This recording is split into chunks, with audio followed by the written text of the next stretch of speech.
peuple.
L'événement qui nous réunit est solennel et historique, en ce qu'il constitue une étape importante dans la consolidation des liens séculaires, géographiques et culturels qui unissent nos peuples.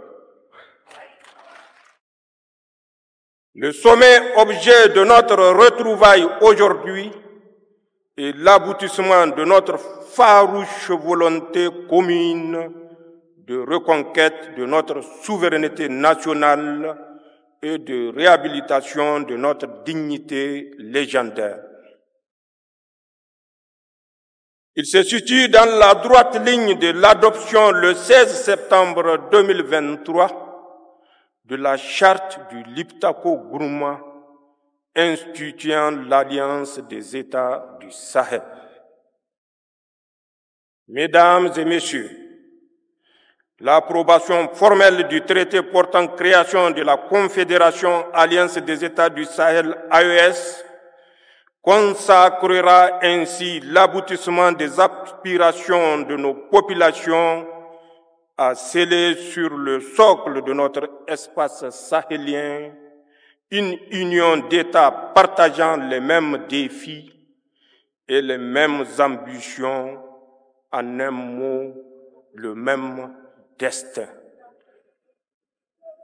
En effet, la formation de l'Alliance des États du Sahel a déjà permis d'édifier autour du Burkina Faso, du Mali et du Niger une coalition solide basée sur une architecture de défense commune et une mutualisation des moyens nourris par une solidarité fusionnelle à l'image de celle manifestée par les autorités et les peuples du Burkina et du Mali face à l'agression armée projetée par la CEDEAO contre le Niger. La constitution de ce front a dissuadé les velléités de déstabilisation de notre pays et je tiens à réitérer mon sentiment de profonde gratitude à l'endroit de mes frères Ibrahim Traoré et Assimi Goïta pour cette preuve manifeste de solidarité agissante. Mon pays vous rend un vibrant hommage pour cette prise de position. Aujourd'hui, ce front constitue le rempart contre lequel s'écrasera tout projet d'agression contre la Confédération de l'Alliance des États du Sahel. À cet égard, il me plaît de constater que le volet défense-sécurité de l'Alliance des États du Sahel connaît déjà des avancées significatives avec la mise en place de la force conjointe des États du Sahel. Au demeurant, sur le théâtre des opérations, nos armées mènent des opérations conjointes concluantes dans le Liptako-Gourma. Monsieur le Président Goïta et Traoré, la Confédération Alliance des États du Sahel va s'édifier donc sur un substrat qui assure la protection des populations contre toute menace d'agression terroriste, rébellion, banditisme armé ou tout acte hostile venant de l'extérieur. Je demeure convaincu que dans le contexte géopolitique actuel, l'Alliance des États du Sahel constitue le seul regroupement sous-régional efficient dans le domaine de la lutte contre le terrorisme, la CEDEAO ayant brillé par son déficit d'implication dans cette lutte. De ce fait, l'Alliance des États du Sahel seule nous permet de faire face aux menaces terroristes comme aucune autre structure régionale ou internationale ne l'a fait auparavant.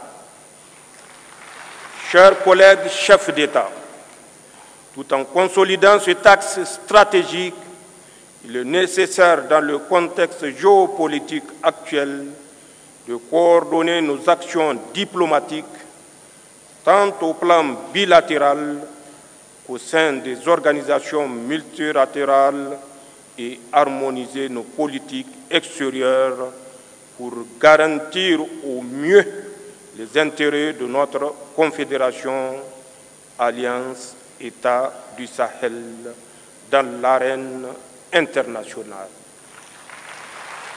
D'ores et déjà, des succès diplomatiques significatifs sont enregistrés, comme en témoigne le retour en force de nos États sur l'échiquier international, la reprise de la coopération avec les partenaires bilatéraux et multilatéraux, ainsi que la conclusion des partenariats stratégiques nouveaux.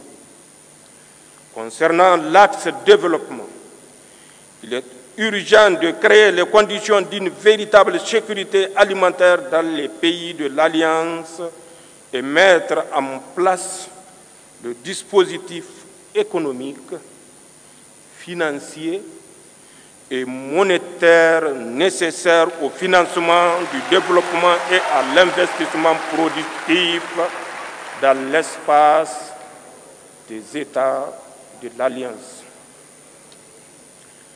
L'essor économique de nos États réside également dans l'industrialisation en vue de la transformation sur place de nos produits et de nos richesses en ressources naturelles.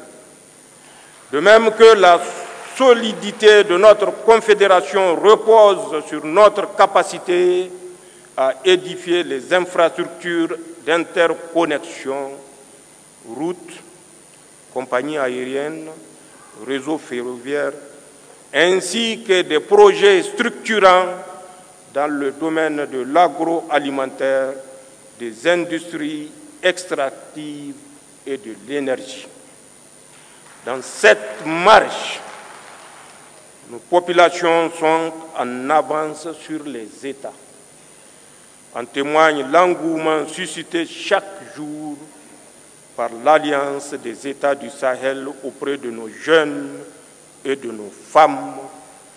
Cet élan populaire constitue le meilleur gage de construction d'une confédération de peuples et non un édifice bureaucratique. Chers collègues chefs d'État, Nos délibérations permettront assurément d'adopter l'armature juridique et institutionnelle permettant de donner corps et identité à la Confédération Alliance des États du Sahel.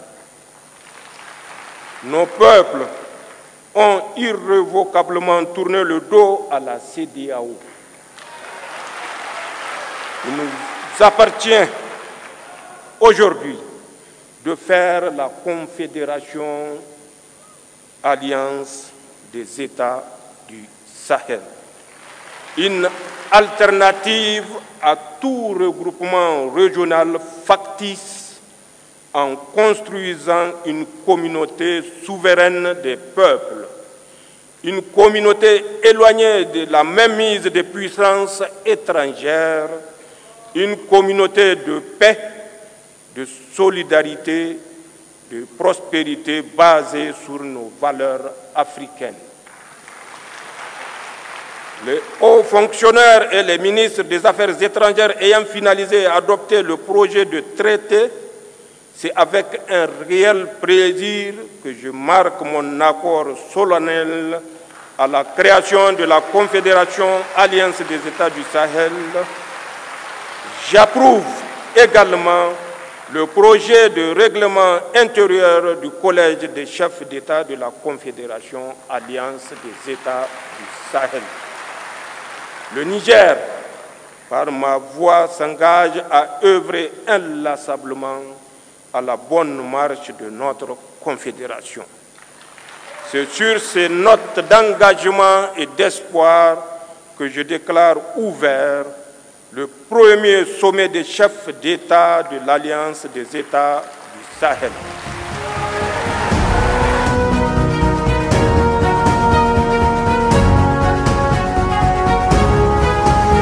L'entame de mon propos, je voudrais exprimer mes sincères remerciements et ma gratitude ainsi que ceux de la délégation qui m'accompagne au général de brigade Abdourahmane Tchani,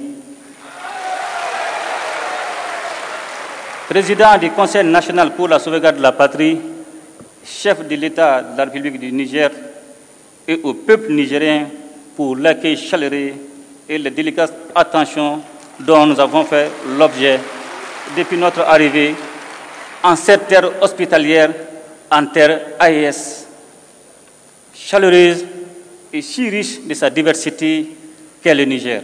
Cette hospitalité est le reflet de la fraternité et de la solidarité qui unissent nos trois nations.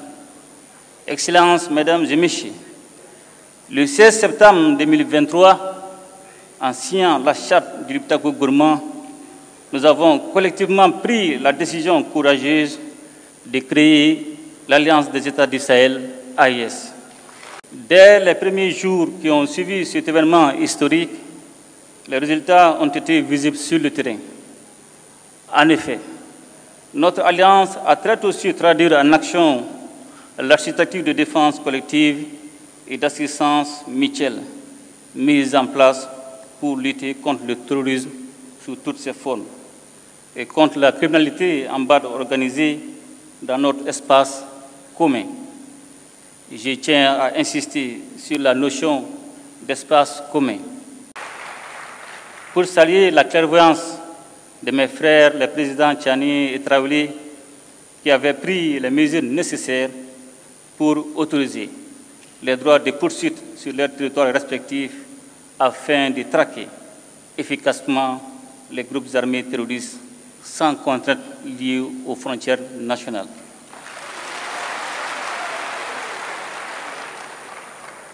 La dimension sécuritaire à l'origine de la création de l'AES est parfaitement prise en charge par nos forces de défense et de sécurité qui opèrent en totale complémentarité face aux attaques terroristes. Nos forces se projettent désormais en posture offensive pour neutraliser ces groupes sans foi ni loi. L'engagement et la détermination de nos hommes et femmes au combat forcent notre fierté, notamment au vu du recul indéniable de l'insécurité dans l'espace AES La meilleure illustration de cette avancée sécuritaire est le retour de l'État, des administrations et des populations dans des localités longtemps, bien trop longtemps occupées par les groupes armés terroristes appuyés par leurs sponsors extérieurs. Ainsi, aujourd'hui, il est évident que la paix a changé de camp. Pour preuve, nous assistons régulièrement à des actes de reddition d'éléments terroristes qui déposent les armes devant nos armées nationales. La mise en place de la force conjointe des États du Sahel en mars 2024 est le symbole de notre unité d'action et de notre détermination à protéger ensemble nos populations et à préserver notre souveraineté. Excellences, Mesdames et Messieurs, j'ai parlé un peu plus tôt des droits de poursuite qui, le temps des opérations antiterroristes, abolissent les frontières entre nos trois États.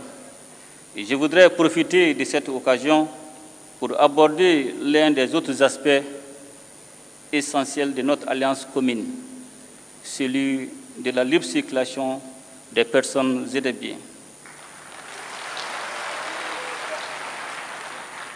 Trop souvent, les populations de nos États respectifs ont entendu prôner le principe de cette libre circulation sans qu'il ne soit une réalité vécue.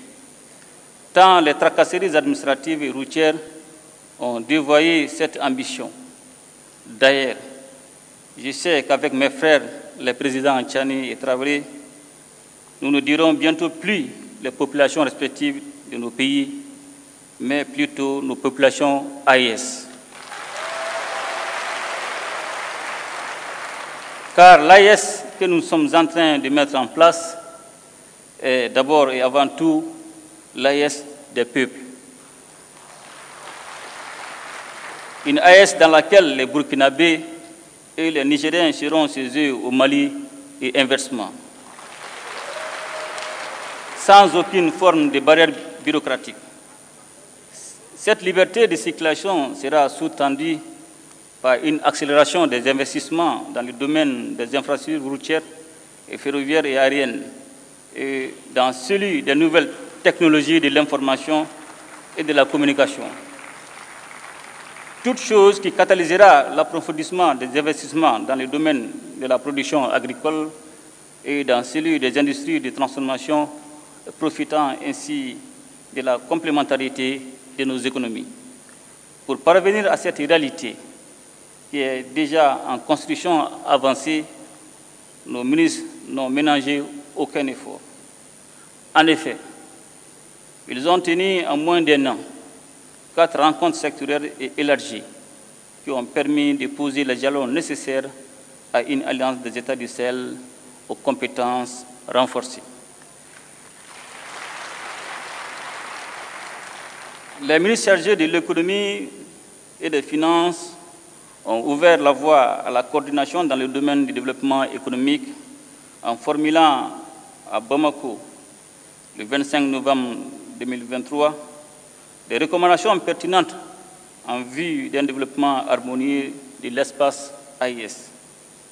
Elles ont concerné les aspects touchant le renforcement d'un cadre commun et harmonisé des politiques publiques dans les domaines économiques, financiers, minéral, éducatif, environnemental et culturel, et la réalisation des projets structurants en commun. Les ministres des Affaires étrangères, réunis une première fois à Bamako, le 30 novembre et le 1er décembre 2023, ont convenu de la coordination diplomatique et ont soumis à notre appréciation la recommandation de mettre en place une confédération réunissant les 3 États en attendant la mise en place d'une fédération regroupant le Burkina, le Mali et le Niger. De manière proactive, une réunion ministérielle élargie s'est tenue à Ouagadougou le 15 février 2024 pour élaborer les avant-projets des documents relatifs à la Confédération. Les ministres des Affaires étrangères ont ensuite finalisé à Niamey, le 17 mai 2024, les projets de textes portant création, organisation et fonctionnement de l'AES, ainsi que les documents préparatoires du présent sommet. J'ai tenu à faire ce rappel, Excellences, mes chers frères, pour adresser nos chaleureuses félicitations à nos ministres et à leur équipe technique pour le travail abattu en si peu de temps. Et surtout pour la qualité des documents qu'ils ont soumis à notre appréciation. J'ai particulièrement jugé utile de saluer, à travers les projets de textes élaborés, le maintien des valeurs chères à nos cœurs, à savoir les valeurs de fraternité, de solidarité, de complémentarité, mais aussi et surtout l'importance de placer et de garder les populations au centre de l'action de la Confédération. Je me réjouis par ailleurs de l'esprit constructif qui a prévalu durant les différents travaux.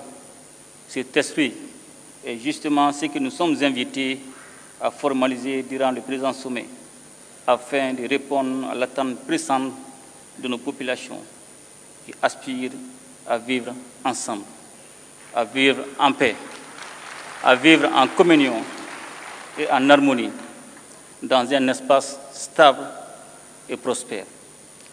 Excellences, Mesdames et Messieurs, ce premier sommet de l'AES est l'occasion de réaffirmer notre solidarité et notre soutien mutuel. Je ne saurais à cet égard manquer de réitérer nos remerciements à la République sœur du Niger pour sa solidarité agissante en décidant de nous livrer d'importantes quantités d'hydrocarbures. Excellences et chers frères général de brigade Abdourahmane Tchani, en cette période de crise énergétique, votre marque de fraternité au-delà du symbole revêt un caractère particulier pour les Maliennes et les Maliens. Il nous appartient désormais de renforcer ces liens stratégiques entre nos trois États pour surmonter ensemble les défis auxquels nous faisons face. Pour terminer, je voudrais réitérer notre ferme détermination à faire de l'Alliance des États du Sahel un modèle de coopération régionale, de solidarité, de développement, un modèle aussi d'intégration sous-régionale conformément aux principes de la charte du Liptako Gourma. Excellences, Mesdames et Messieurs, nous honorons aujourd'hui à Niamey notre rendez-vous avec l'histoire pour faire revivre avec notre confédération l'esprit d'unité voulu par les pères fondateurs du panafricanisme. En assumant notre part de responsabilité et de leadership dans cette œuvre exaltante et indispensable pour la région du Sahel, voire au-delà. Vive l'Alliance des États du Sahel, vive la solidarité entre nos peuples. Je vous remercie.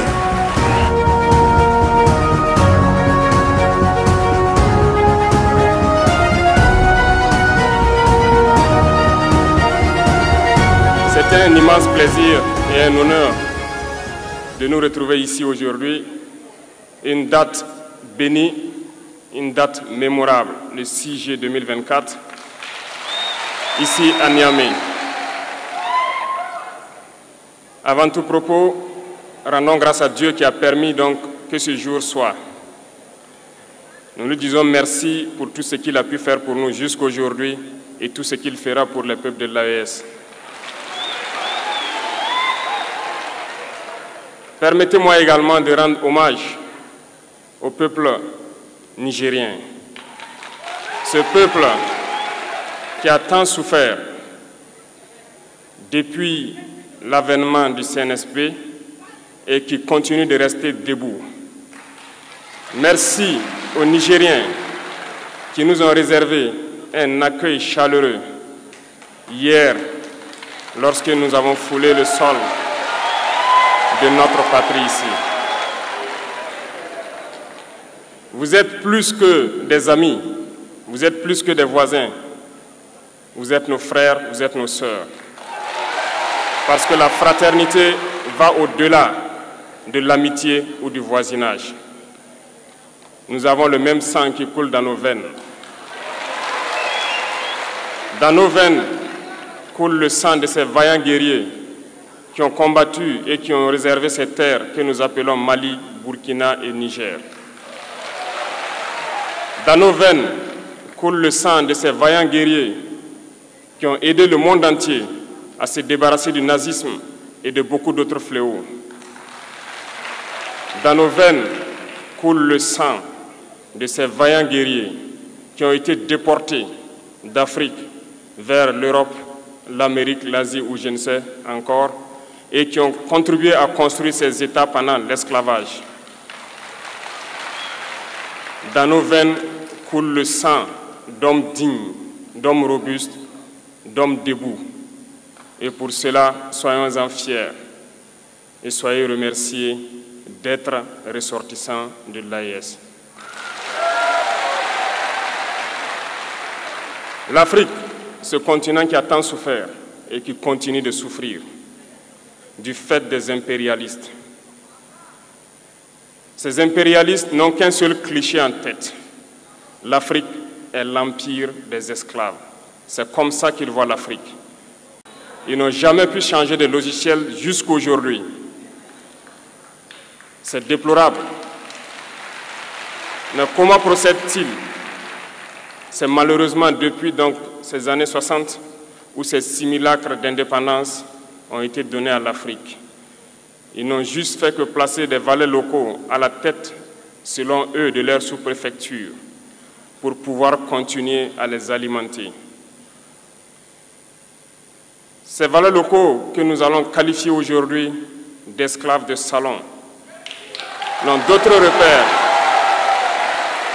que de chercher à vivre comme le maître, à satisfaire le maître et à faire tout ce que le maître lui dicte. Ils volent, ils pillent nos États, amènent tout chez le maître et leur richesse est conservée chez le maître. Ils font tout pour vivre comme le maître et toujours le satisfaire. Lorsque le maître commande, ils exécutent. Ce sont des individus qui n'ont aucune dignité, qui n'ont aucune morale, qui n'ont aucune personnalité. Mais le maître esclave a toujours su identifier ces individus. Ils sont toujours prêts à trahir leurs frères pour satisfaire le maître. Ils nous ont trahis depuis l'indépendance et d'autres continuent jusqu'à aujourd'hui à nous trahir au profit de leur maître. Ces individus continuent toujours, contre vents et marées, à piller l'Afrique, à aider le maître à piller l'Afrique. Ils se plaisent à le dire chaque année dans leurs sondages économiques. Le Burkina est le pays le plus pauvre, le Mali est le pays le plus pauvre, le Niger est le pays le plus pauvre. Nous sommes classés parmi les derniers. Très bien, si nous sommes aussi pauvres qu'ils le disent, mais quand est venu le moment de prendre nos responsabilités, nous avons demandé à ces maîtres de quitter les lieux. Pourquoi ne veulent-ils pas partir? Lorsque nous prenons le cas du Niger, depuis plus de 40 ans, certains pays exploitent l'uranium pour produire de l'énergie chez eux. D'Ottawa jusqu'à Paris, les rues sont illuminées, c'est la lumière. Mais au Niger, c'est l'obscurité qui nous est servie. Lorsque vous partez dans nos États, nos sols sont troués de toutes parts pour rechercher les métaux précieux tels que l'or. Mais souvent, il n'y a même pas la moindre route accessible pour atteindre les zones où ils exploitent l'or, encore moins certains services sociaux de base. Voilà pourquoi nous avons décidé de nous révolter et de prendre le destin de nos pays en main. Il y a bien d'autres exemples. Mais lorsque nous avons décidé ainsi, eh bien, nous avons été approchés par certains esclaves de salon pour nous passer le message de leur maître. Parce qu'ils avaient créé cette sorte de chaîne polymère qui se relève à la tête de nos États pour les servir. Et nous sommes venus briser la chaîne. Et c'est inconcevable pour eux. Ils nous ont donc approchés et ils nous ont demandé de rentrer dans les rangs pour faire partir de l'élite qui doit diriger l'Afrique, parce qu'ils ont une élite formée et formatée qui doivent suivre, qui sont incrustés dans cette chaîne-là. Nous avons refusé de rentrer dans leur rang. Et dès lors, les hostilités ont commencé. Et ils ont fait fourvoyer dans nos zones plusieurs mercenaires, des formateurs. Les agents sont descendus dans le Sahel pour espérer mener des attaques barbares, lâches contre nos populations, espérer les révolter. En plus de ces attaques sur le terrain, les attaques communicationnelles, la manipulation, la désinformation battent son plein dans leur rang. Mais les peuples du Sahel ont compris et plus jamais on ne pourra les manipuler. Ils savent d'où ils viennent, ils savent ce qu'ils font et ils savent où ils partent.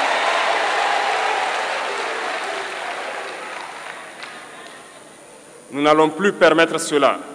Les gens sont éveillés et les gens se battent aujourd'hui, pas pour nous-mêmes, mais pour les générations à venir. Et merci à tous pour le combat qui est livré. Cela ne nous fait jamais pleurer. Nous n'allons pas trembler. Nous allons affronter. Nous allons nous battre pour l'indépendance réelle, pour notre liberté. Parce que pour faire peur au peuple de l'AES, ces individus n'ont que 3 termes dans la bouche: démocratie, liberté, droits de l'homme. Bien sûr, leurs valets locaux ne sont élus que dans un processus démocratique, libre et transparent selon eux leurs valeurs. Quoi de plus normal qu'on veuille nous imposer cela, parce que c'est eux qui édictent les règles. Très bien, nous avons décidé de nous assumer. Voilà pourquoi un 26 juillet 2023, lorsque le Niger a décidé de tourner la page, les esclaves de salon et leurs maîtres sont montés sur les grands chevaux. Ils ont mis leurs valets locaux en avant et ont décidé de mener une guerre contre le peuple nigérien. Nous avons donc dit, quiconque osera s'en prendre au Niger nous aura en face, parce que nous mènerons une guerre sans merci jusqu'à la dernière goutte de sang pour quiconque osera s'attaquer à nos États. Cette parole, cette décision que nous avons eue hier est d'actualité aujourd'hui et sera d'actualité demain et pour toujours. Ainsi naquit l'AES le 16 septembre 2023 dans une architecture de défense mutuelle. Mais nous avons jugé nécessaire de prolonger et d'agrandir donc l'architecture de l'AES. Ce qui nous rassemble aujourd'hui doit nous permettre d'aller sur d'autres terrains en plus de la défense, notamment les finances et l'économie, les infrastructures, la santé, l'éducation, bref, j'en passe. Je souhaite donc que ces moments soient pour nous une histoire que nous allons écrire pour l'AES, mais surtout pour l'Afrique et pour le monde entier. Que Dieu illumine tout un chacun de nous, que Dieu nous inspire dans ces tâches qui nous sont confiées, et surtout que lorsque nous faisons tous nos travaux, que nous ayons en tête une seule chose, l'intérêt suprême de nos populations. Sur ce, nous prions encore une fois de plus, bon Dieu, qu'il nous accompagne tous dans nos différentes tâches, qu'ils protègent nos combattants qui, grâce à eux, nous permettent d'être assis ici et d'échanger autour de l'avenir de nos États.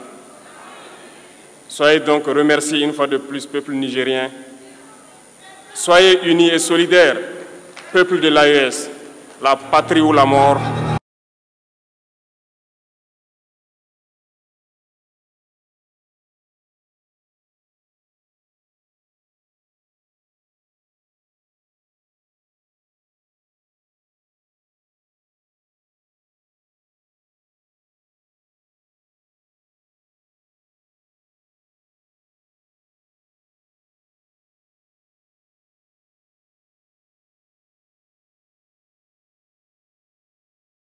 Alliance des États du Sahel.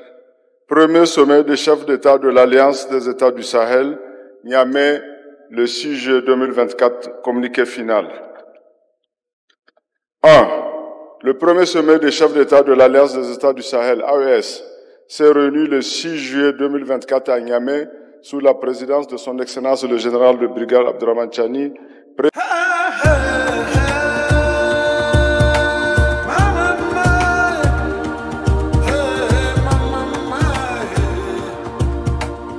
Welcome to Noble Black News, where empowerment meets truth. Our mission is to uplift and empower the Black community. We stand for truth, integrity, and representation. Our stories are your stories, told with pride and passion. Join us as we celebrate our heritage and our future. Together, we are stronger, louder, and more united. Noble Black News is your voice, your platform, your news. We bring you the stories that matter, with integrity and heart. Our commitment is to the truth, no matter the cost. We highlight the achievements and struggles of our community. Every story we tell is a step towards empowerment. We are more than news. We are a movement. Join us in making a difference, one story at a time. Together, we can change the narrative. Noble Black News, empowering our community, one story at a time.